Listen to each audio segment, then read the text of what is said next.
All of President-elect Donald Trump's supporters are here in the United States. His anti-establishment brand has found some common ground with folks north of our border. Most notably with my next guest, Kellie Leitch, Conservative Party of Canada leadership candidate and a member of the Canadian Parliament. Dr. Leitch is also a medical doctor specializing in orthopedic pediatric surgery. She also holds an MBA. Dr. Leitch, I think you're overqualified for politics.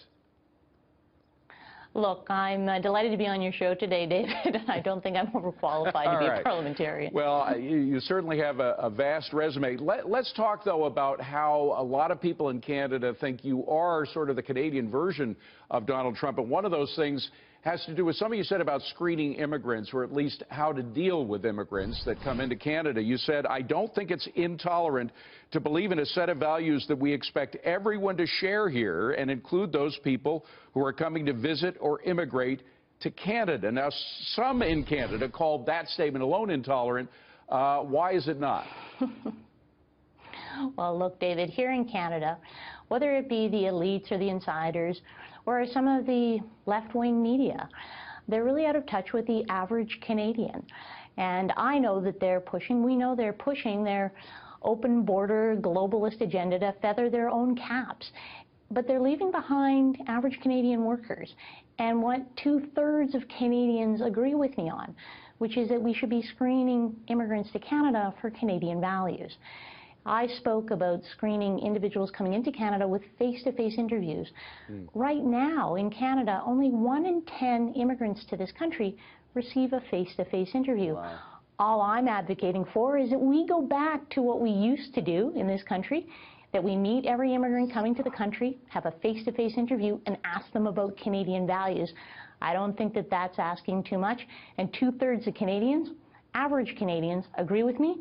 The elites, the insiders, the left-wing media, they're doing everything they can to stop me. It's remarkable I'm not how back down. similar the concerns there are to the concerns here. I'm just wondering, though, whether in going in the opposite direction of what you used to do in Canada, whether you're becoming sort of like those European cities that have certain areas quartered off where police and others are afraid to go. Well, look, in Canada, our Senate put forward a report 18 months ago talking about how we should move towards face-to-face interviews for all immigrants. Our government hasn't acted on that. Our current government, our current Prime Minister said they'd have a plan in November. There was no plan. They said December. There's no plan.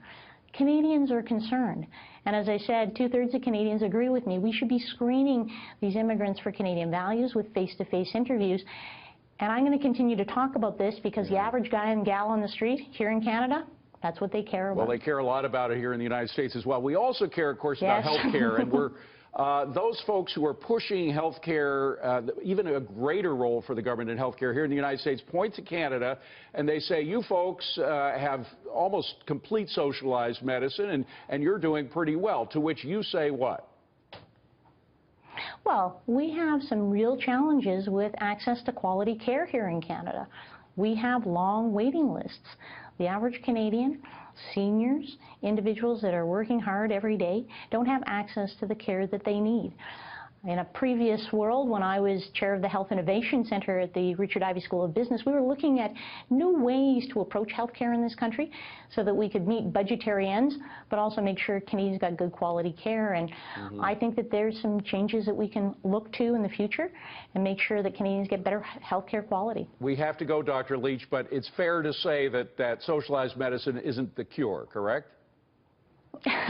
I would tend to agree with you today, David, but what I will say is, and I'd like to leave on this, and it's a bit of a non sequitur for what you've raised, is, you know, we have a Prime Minister in this country who's out spending billions of dollars globally on other climate change issues. Right. He's put a new carbon tax in place. He is killing Canadian jobs. And in this country, we need to be able to pay for those services, make sure that the average Canadian is taken care of, whether it be health care or other things. And only if we follow a path of making sure the average Canadian's voice is heard are we going to get to that point. So thanks for having me today. I really appreciate it. Dr. Kellie Leitch, a pleasure. Please come back and see us again. Appreciate it.